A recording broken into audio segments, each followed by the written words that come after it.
Sometimes the moment that looks like power is actually the beginning of its collapse. The street was alive with noise, car engines humming, distant sirens echoing between tall glass buildings, and the soft shuffle of people heading home after a long day. But in the middle of it all stood Ava Carter, still and composed, like she didn't belong to the chaos around her, her dark coat falling neatly to her knees, her eyes calm yet watchful, scanning everything without drawing attention to herself. Because she wasn't just standing there, she was observing, measuring, waiting, the kind of patience that didn't come from fear but from control. And across the street, Officer Daniel Brooks leaned against his patrol car, arms crossed, his posture carrying the quiet arrogance of someone who believed the badge on his chest gave him the final word in any situation, his eyes drifting until they locked onto Ava, and something about her presence unsettled him, not because she was doing anything wrong, but because she wasn't reacting, wasn't shrinking, wasn't fitting into the expectations he had already decided for her. And that silence, that calm, felt like defiance, the kind he didn't tolerate. So he pushed off the car and walked toward her, each step deliberate, the faint crackle of his radio breaking the rhythm of his boots against the pavement. People nearby slowed just slightly, sensing the shift in energy, like the air itself was tightening. Ava didn't move, didn't step back. She simply turned her gaze toward him, steady and unflinching, as if she had already seen this moment play out before it even began. "Ma'am, I'm going to need you to step aside," Daniel said, his tone clipped, authoritative, but beneath it was something sharper, something personal. Ava tilted her head just slightly, not in confusion but in quiet acknowledgement. "Is there a problem, officer?" Her voice was even, controlled, almost too calm, and that calm only fueled the tension rising in him. Because control was supposed to be his, not hers, not here, not in front of everyone. Few people paused now, subtle at first, phones lowering just enough to watch, whispers beginning to ripple through the edges of the scene. Daniel stepped closer, invading her space, trying to force a reaction. But Ava didn't give him one.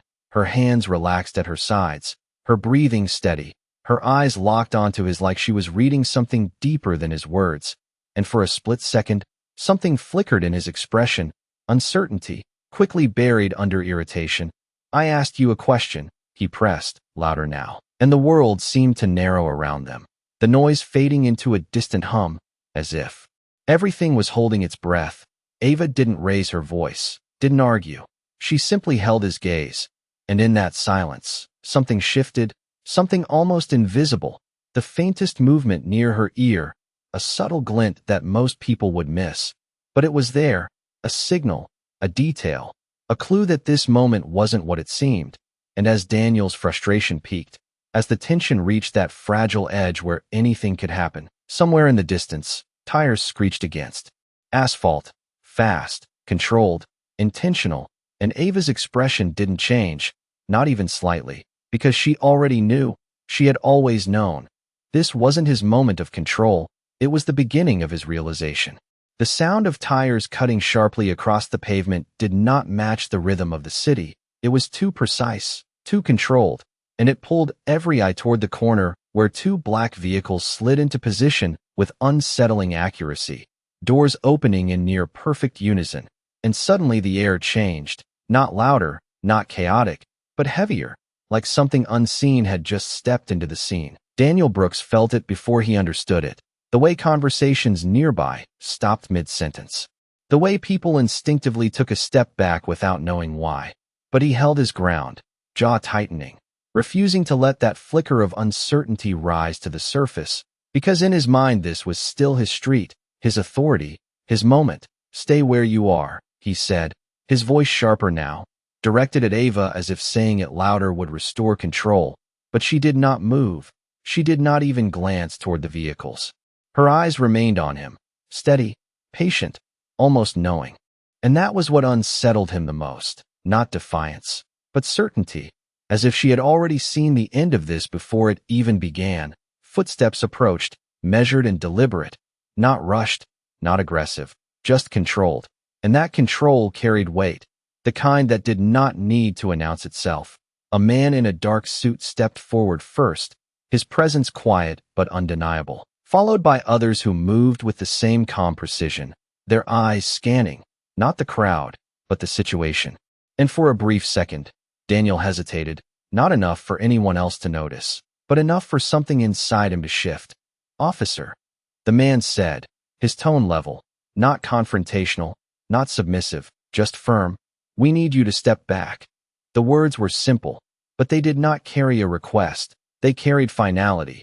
Daniel let out a short breath, almost a scoff, the kind that came from habit more than confidence. "You need to identify yourself," he replied, his voice trying to reclaim its earlier authority, but it did not land the same way now.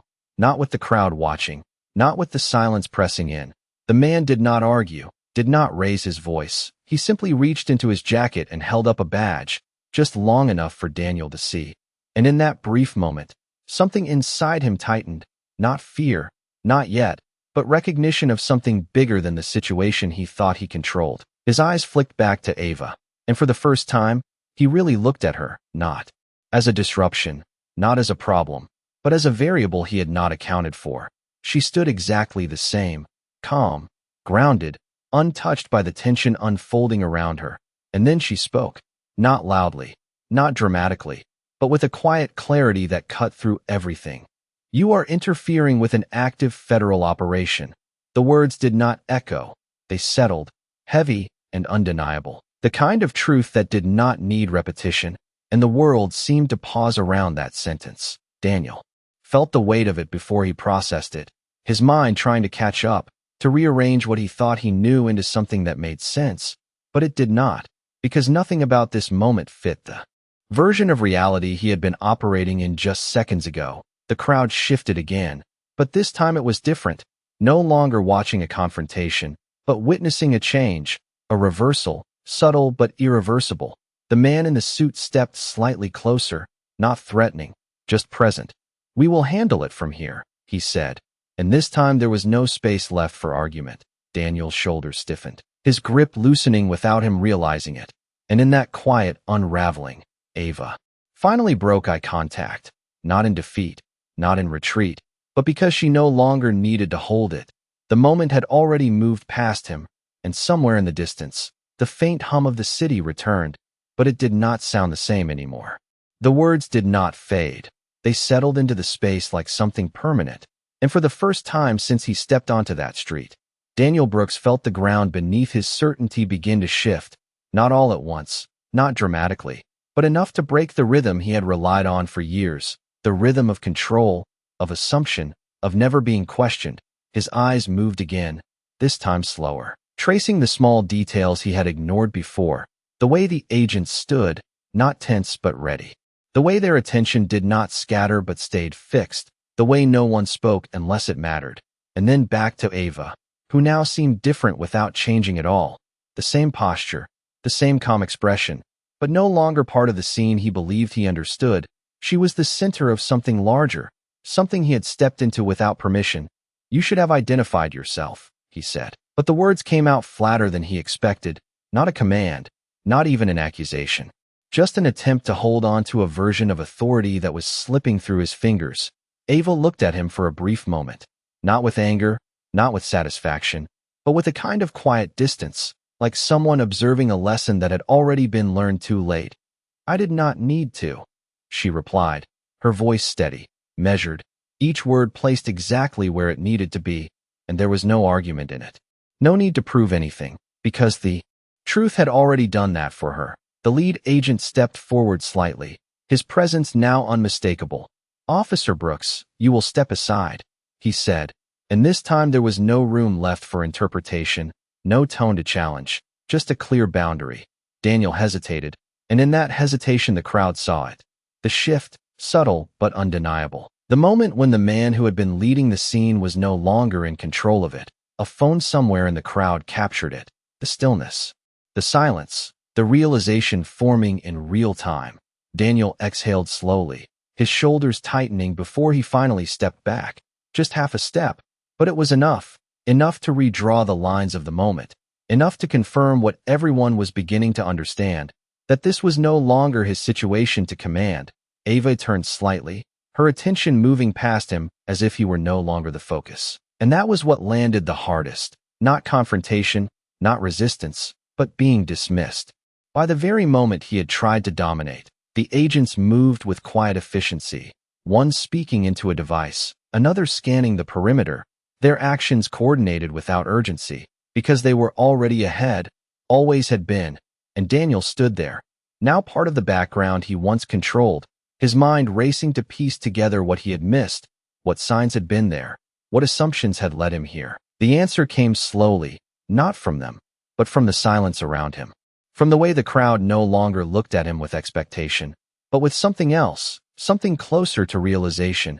Ava paused for a brief second before stepping forward, her voice low but clear enough to reach him one last time. The difference between power and control, she said, without turning back, is knowing when you never had it. And with that, she continued walking, not rushed, not triumphant, just certain. And the street, once filled with noise, now carried a different kind of quiet, the kind that follows when the truth has already changed everything. The city did not return to normal right away. It lingered in that strange quiet where everything looked the same but felt completely different, like a moment that refused to be forgotten, and Daniel Brooks stood exactly where he had been, except now the space around him no longer belonged to him.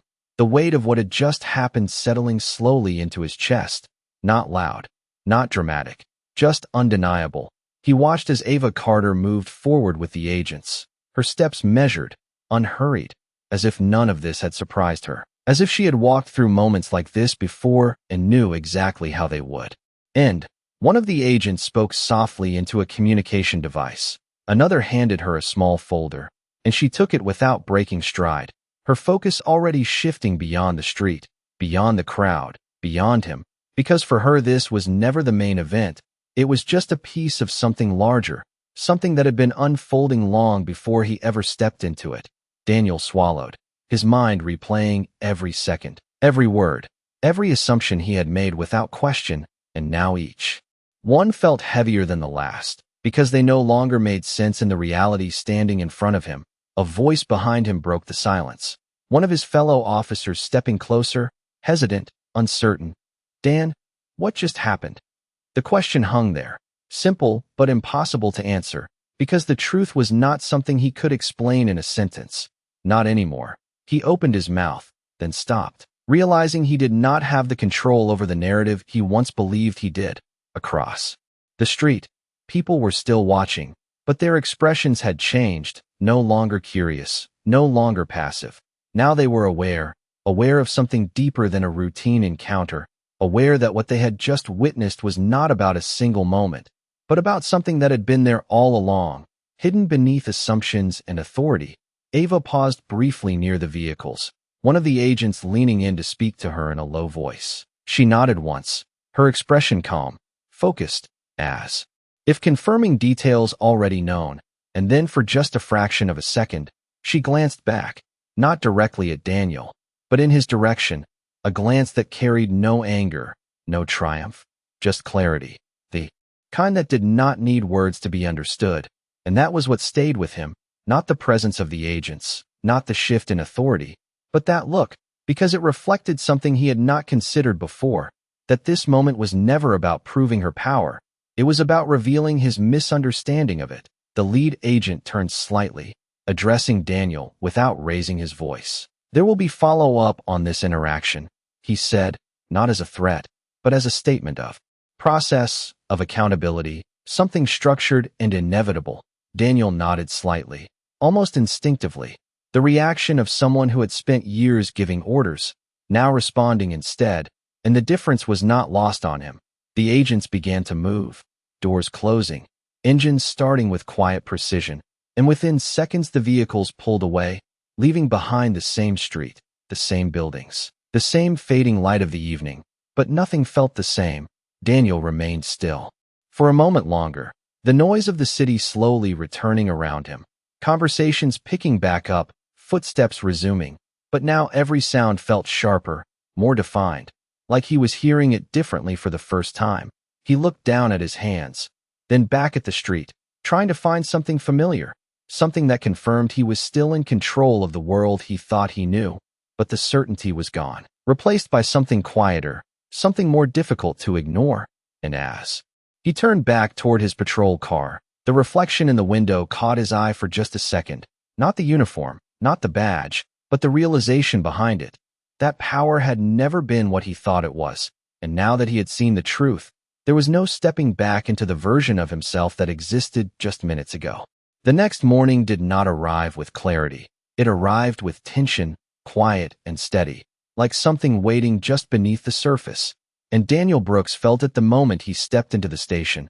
The familiar hum of fluorescent lights overhead, the low murmur of conversations, the shuffle of paperwork, all unchanged on the outside, yet carrying a different weight underneath, because now there was context, now there was awareness, and even if no one said it directly, it was there, in the way eyes lingered a second longer, in the way voices softened when he passed, not out of respect, but out of recognition, the kind that does not need explanation.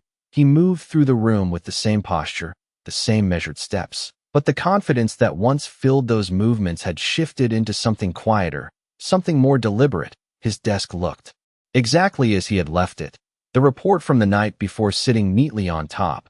But now it felt less like documentation and more like a record of something he could not undo.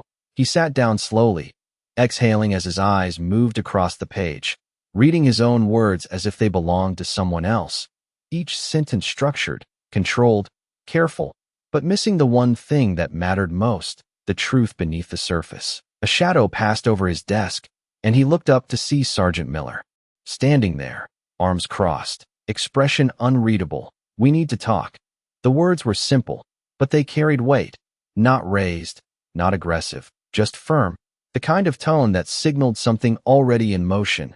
Daniel nodded once, standing without hesitation, following him down the hallway where the noise of the station faded into a quieter space. The door closed behind them with a soft click, and for a moment, neither of them spoke, the silence stretching just long enough to make the next words matter. "You understand the situation you put yourself in," Miller said finally, not as a question, but as a statement. Daniel held his gaze, not defensive, not dismissive, just present. "Yes," he replied, and it was the first time he had said it out loud, the first time he had acknowledged it without qualification. Miller studied him for a moment, as if measuring something deeper than the response, then nodded slightly. "There will be a review," he continued. "Internal, and likely external." The words landed evenly, not as a threat, but as a process, something structured, inevitable. Daniel felt the weight of that settle in, but it did not hit the way it might have before, not as resistance, but as consequence, something that followed action whether he agreed with it or not. "Understood," he said. And again, there was no hesitation, because for the first time, he was not trying to control the outcome. He was acknowledging it. Miller exhaled quietly, his posture easing just slightly.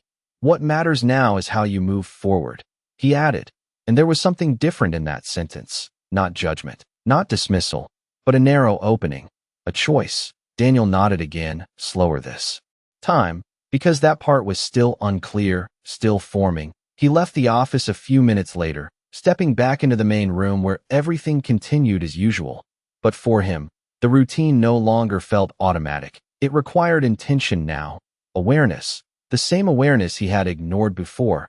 Later that day, as he stepped outside for a moment of air, the city stretched out in front of him under the pale morning light. Cars passing, people moving, life continuing without pause, and he realized something that had not been obvious before, that the world had not changed overnight, but his place in it had. The authority he once carried without question was no longer something he could rely on blindly. It had to be understood, earned, grounded in something more than assumption. He watched as a pedestrian crossed the street, glancing briefly in his direction, not with fear, not with challenge, just awareness. And that awareness stayed with him, because it reflected something real, something he could not ignore anymore. And as he stood there, the noise of the city rising around him, one thought settled clearly in his mind, not loud, not dramatic, but steady and unshakable, that the moment on that street had not just revealed who Ava Carter was, it had revealed who he had been, and more importantly, who he could no longer afford to be.